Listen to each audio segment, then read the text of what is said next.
Hello, loves. I'm here with your weekly pick a card reading. We're doing things a little bit different this week with video. I want to apologize. I lent my tripod out, so I'm using my phone to record this in my hand. So apologies for quality. And also, I have a little bit of a cold or just some really dramatic allergies. I can't figure out which, so I'm a bit stuffy. My voice is a bit lower and more gravelly than it usually is. So apologies for that. So if you've never done this before, we have 3 sets of cards. You take a moment with them to see which set jumps out at you the most. We have set 1 represented with a rose quartz, set 2 with amethyst, set 3 with citrine. You may find yourself waffling between more than one set of cards. That's fine. You may need to pick all 3. That is fine as well. You might just need more in-depth information. It's whatever calls out to you. So just take a moment and, maybe pause this for a second, see which one speaks to you the most. And then I'm going to go through each one and we'll see what the messages are for you this week. I'm going to attempt to put the time signatures down in the description box so that you don't have to watch through the entire video to get to your set. You are more than welcome to watch the entire video. That would be lovely. But if you want to just skip ahead, I should have those time signatures down in the box for you. So let's get started with the set number 1, which is rose quartz. So I'm just going to lower here so we can get a little bit closer. All right, let's see who we've got or what we've got. You've got the 10 of rods. Okay, a little heavy there. 6 of swords. Okay, also a little heavy there. Going through some stuff. Wow, okay. 5 of wands. Yeah, you're going through things. Your oracle card is Lady Nada. Heart awakening. Awaken to acceptance and divine love. Give and receive in balance. Okay. That is just understanding that you are worthy of love, that you are worthy of being respected, and that it's, always a nice thing to kind of return that out into the world. We don't always have to do things with anger and defensiveness. So let's go. So some heavy energy here this week. It's not all terrible. This is stuff that you've got to go through. We've got the 10 of rods, which is the 10 of wands. This is, you are shouldering a lot, and it's not just your stuff that you are holding on to. It's, other people's stuff. It's been kind of heavy for a while. It's been a struggle for a while. You're sitting here thinking, when is it going to end? What am I going to do? I need to just let go of this burden that's been placed on me. And, with the 10 of rods, it is coming to an end. You are reaching that final stage of this. You can see he's holding all of his rods. He sees this castle in the background. There's clouds. The sun's coming out, out there. So bright things are on their way. And even these rods, they look like they're blooming into something. So you're on, you've been on quite a journey and you're coming to a new point. There's a new beginning on the other side of this. And with the 6 of swords, that's pulling from that energy as well. You've been through some pain, you've been through some grief, trauma, negative experiences, toxic relationships, and it's really weighed you down. And it, you've been weathering some stormy seas. You can see this bird flying here. He is soaring ahead and he's lost some feathers along the way, but it hasn't stopped him from flying ahead. And I feel that you're at a point right now that you're making a decision that, yeah, you've gone through all those things, but you're not going to let them weigh you down anymore. And this is not about forgetting about what you've been through. This isn't forgetting the pain or the things that have happened to you. This is not just trying to just think positive and, ignore the negativity, which doesn't work. You're acknowledging what you've been through and acknowledging how you could still fly high and how you could still move forward. And you're making a decision to not let these things weigh you down and have such an effect on your daily life. Okay, and we're going to bring it over to the 5 of wands, which a lot of people see this as a negative card, right off the bat. I don't. I don't believe cards are inherent to, just necessarily negative or positive. I think it depends on the reading. But, this is a conflict card.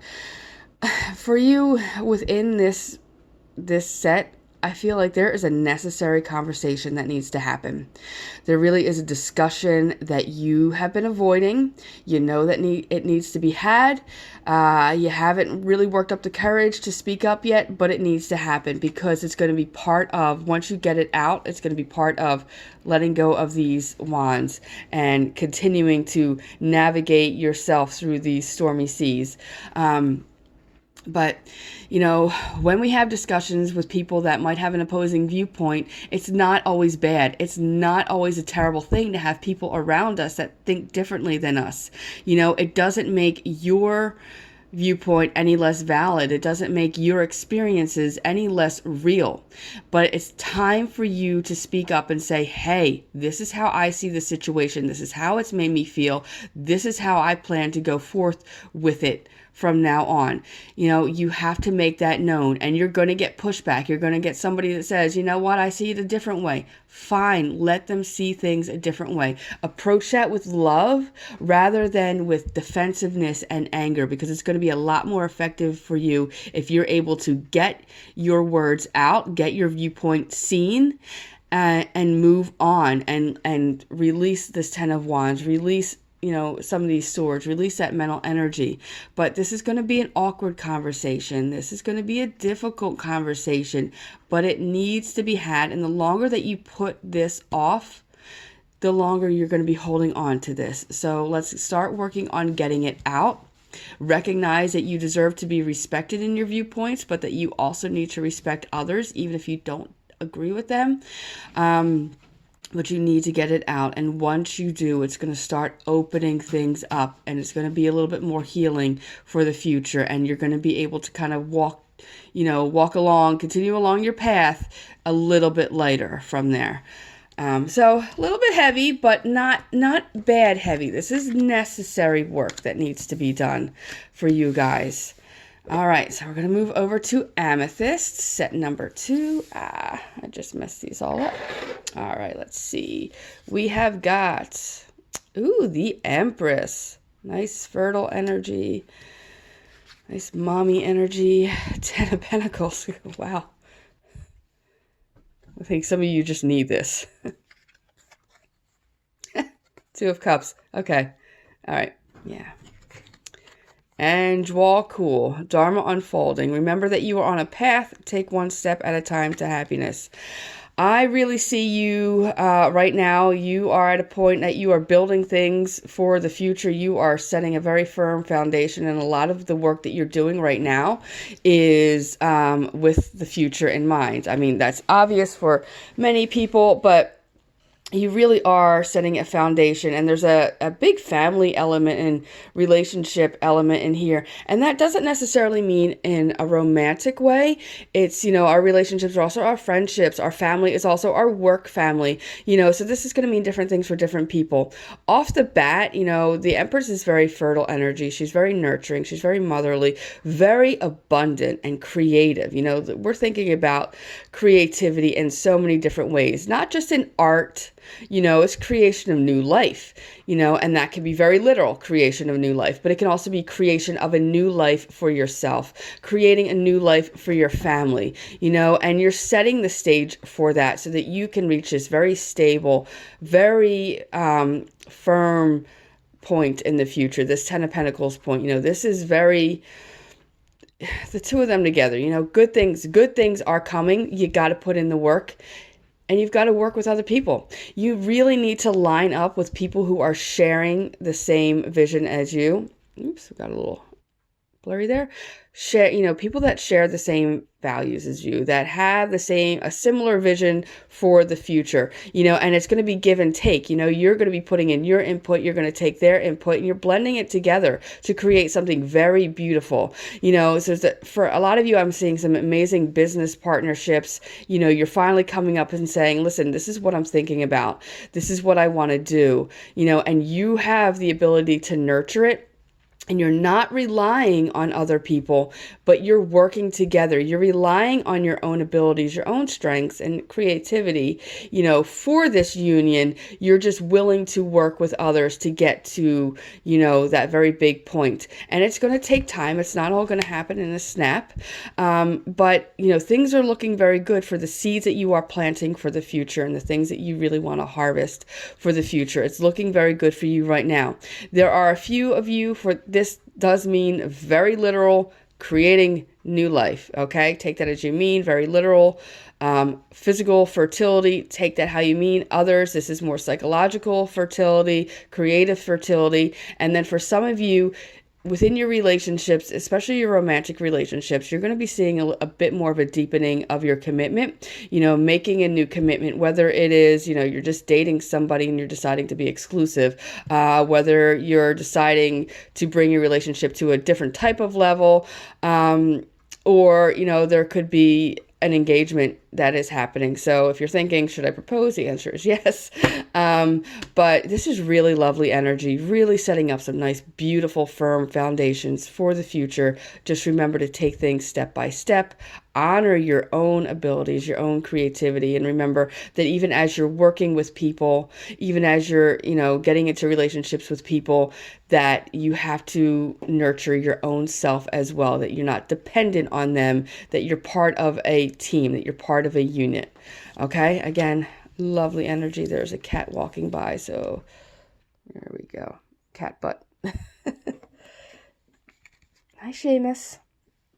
Whenever I do a video, he has to be here. All right, and last but not least, we've got set number 3, Citrine.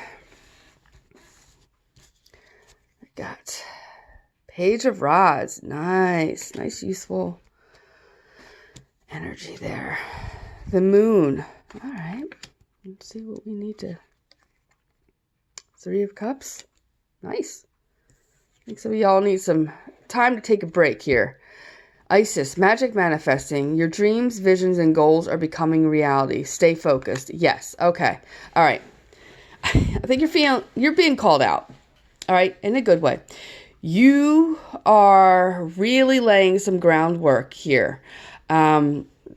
And I think that you're being called out to further bring forth exactly what it is that you have had as a vision, exactly what you're dreaming about. You are being called to bring that forth. It is time to bring that out into the open and be adventurous with it. The things that you're working on right now, you work hard and you might be taking things a little bit too seriously. So, I want you to just kind of step back for a moment and think about how you can approach things with a more childlike sense of wonder. I'm sorry.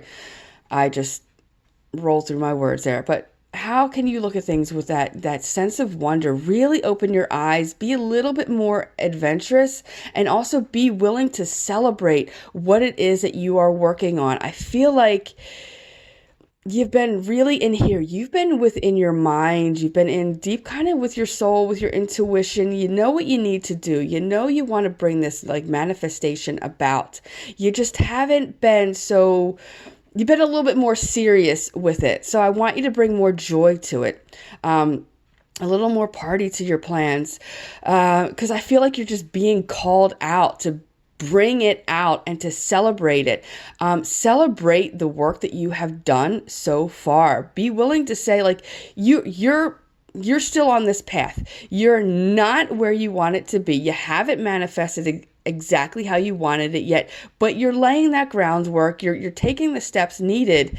You're on the path. You've gone from having an idea, having that spark, and you're starting to put it in action. You're seeing what your work is going to look like in the future and how it's going to manifest into your goal. So celebrate that. Celebrate the steps that you have taken so far, even if they've been small steps, even if they haven't shown up to be something big and amazing yet. Celebrate what you've done so far. Celebrate the fact that you've made a commitment. Celebrate the fact that you've had your idea. Celebrate the fact that you focused on your vision and stay focused. Don't allow yourself to get distracted by, shiny objects. And sometimes those shiny objects, aren't so beautiful. Sometimes it's your own fear, it's your own doubt, and it manifests in ways that aren't always obvious. So think about like anything that's kind of like pulling you back or trying to keep those ideas hidden, and say, you know what, F off. I'm going to continue to go forward, and I'm not going to get distracted by this, because you're on like a really solid path here, but for right now, I need you to just take a little small break and be joyful about what you've done so far. Be happy with the progress that you made. As I always say, it's like progress, not perfection. Things might not look perfect right now, but you're working, you're moving, you're going forward, you're not going back, so it is time to be happy with yourself, time to allow yourself to feel joy, time to celebrate, maybe share some of your ideas with other people if you haven't already, and let them celebrate with you, but really give yourself the credit that you deserve is what I want you to say, and hold firm with your vision. All right, folks, so that is your weekly reading. I hope that this resonated for a lot of you. I hope you all got the guidance that you needed, and I will be happy to answer any questions that you have if you need anything clarified in any of these little mini readings. And I will see you next week, and we'll say goodbye to Seamus. Seamus, say bye-bye. That's the most activity that he does. All right, guys, have a wonderful, wonderful week. Lots and lots of love and blessings to you. Okay, bye-bye.